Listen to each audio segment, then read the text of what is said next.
യോഗ എങ്ങനെ അഭ്യസിച്ചു തുടങ്ങണമെന്നറിയാതെ വിഷമിക്കുന്നവരാണോ എങ്കിൽ നിങ്ങളുടെ യാത്ര ഇവിടെ നിന്നും ആരംഭിക്കൂ.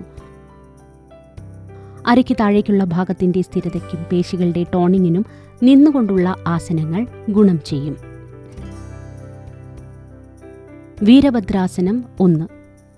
താടാസനത്തിൽ നിൽക്കുക. വലതുകാൽ പുറകോട്ട് വെക്കുക. ഇടതുകാൽ പാദം 90 ഡിഗ്രി കോണളവിലും വലതുകാൽ പാദം 45 ഡിഗ്രി കോണളവിലുമായി വയ്ക്കുക. ശ്വാസം ഉള്ളിലേക്കെടുത്ത് 2 കൈകളും തലയ്ക്ക് മുകളിലൂടെ ഉയർത്തുക. നിങ്ങളുടെ ശരീരം ഇടതുകാലിൻ്റെ ദിശയിലേക്ക് തിരിഞ്ഞാണ് നിൽക്കുന്നതെന്ന് ഉറപ്പാക്കുക. ശ്വാസം പതുക്കെ വിട്ടുകൊണ്ട് ഇടതുകാൽ വളച്ച് ഇടത് തുട തറയ്ക്ക് സമാന്തരമായി കൊണ്ടുവരിക. നിങ്ങളുടെ ശരീരം വളയാതിരിക്കാൻ ശ്രദ്ധിക്കണം. മുന്നോട്ട് ചായരുത്. സാധാരണ രീതിയിൽ ശ്വസിച്ച് തൽസ്ഥാനത്ത് അല്പനേരം തുടരുക. ശ്വാസം ഉള്ളിലേക്കെടുത്ത് സാവധാനം മധ്യഭാഗത്തേക്ക് തിരിച്ചു വരിക. ശ്വാസം വിട്ടുകൊണ്ട് കൈകൾക്ക് വിശ്രമം നൽകി താടാസനത്തിൽ നിൽക്കുക. മറുവശത്തും ആവർത്തിക്കുക. ഗുണങ്ങൾ: അരക്കെട്ടിൽ അടിഞ്ഞുകൂടിയ കൊഴുപ്പ് കുറയ്ക്കുന്നു. ശരീരത്തിൻ്റെ ഘടനയും ബാലൻസും മെച്ചപ്പെടുത്തുന്നു. രക്തയോട്ടം കൂട്ടുന്നു. ശരീരത്തിന് കരുത്തുകൂട്ടുകയും സന്തുലിതാവസ്ഥയും ഏകോപനവും വികസിപ്പിക്കുകയും ചെയ്യുന്നു.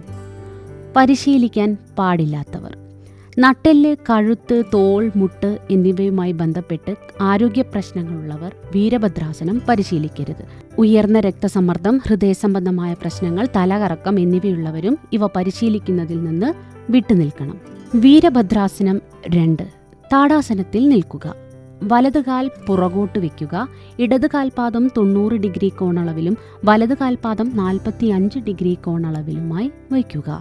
ശ്വാസം ഉള്ളിലേക്കെടുത്ത് 2 കൈകളും കാലുകൾക്ക് സമാന്തരമായി ഉയർത്തിപ്പിടിക്കുക.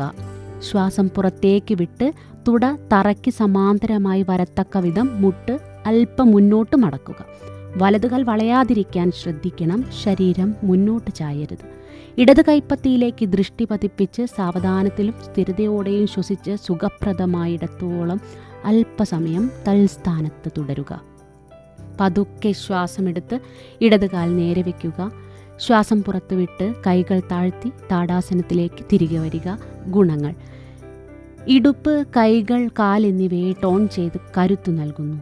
നെഞ്ച്, തോൾ, വയർ, നാഭി എന്നിവയിലെ പേശികളെ സ്ട്രെച്ച് ചെയ്യുന്നു. സ്ഥിരമായി പരിശീലിച്ചാൽ ശരീരത്തെ സ്റ്റെബിലൈസ് ചെയ്യാനും ബാലൻസ് ചെയ്യാനും സഹായിക്കുന്നു. സ്റ്റാമിന കൂട്ടുന്നു. പരിശീലിക്കാൻ പാടില്ലാത്തവർ: ഉയർന്ന രക്തസമ്മർദ്ദം, ഹൃദയ സംബന്ധമായ പ്രശ്നങ്ങൾ എന്നിവയുള്ളവർ ഇത് പരിശീലിക്കുന്നത് ഒഴിവാക്കണം. തോൾ സംബന്ധമായ പ്രശ്നങ്ങളുള്ളവർ കൈകൾ ഉയർത്തുന്നതിന് പകരം അരക്കെട്ടിൽ പിടിച്ച് പരിശീലിക്കാവുന്നതാണ്.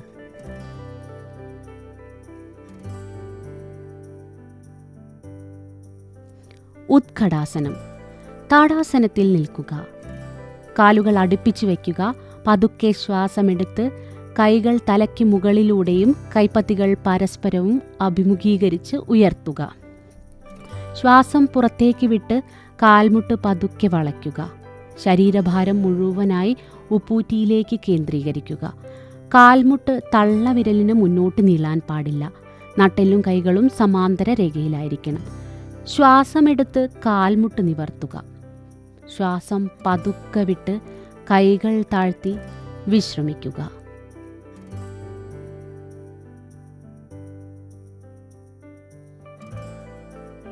ഗുണങ്ങൾ: തുട, കാൽമുട്ട്, കാലുകൾ, ഉപ്പൂറ്റി, നട്ടെല്ല് എന്നിവ ശക്തിപ്പെടുത്തുന്നു.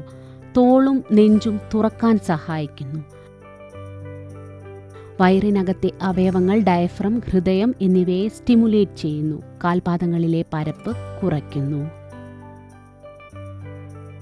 പരിശീലിക്കാൻ പാടില്ലാത്തവർ: നടുവിനും കാൽമുട്ടിനും വേദനയുള്ളവർ ഉത്കടാസനം പരിശീലിക്കരുത്. ഉയർന്ന രക്തസമ്മർദ്ദമുള്ളവർ കൈകൾ ഉയർത്തിപ്പിടിക്കുന്നത് ഒഴിവാക്കണം. ഈ ആസനങ്ങൾ പരിശീലിക്കുമ്പോൾ നിങ്ങളുടെ ശരീരത്തെ ശ്രദ്ധിക്കുക. ഏതെങ്കിലും തരത്തിലുള്ള അസ്വസ്ഥതകൾ അനുഭവപ്പെട്ടാൽ ഒരു മെഡിക്കൽ പ്രൊഫഷണലിനെ സമീപിക്കുക.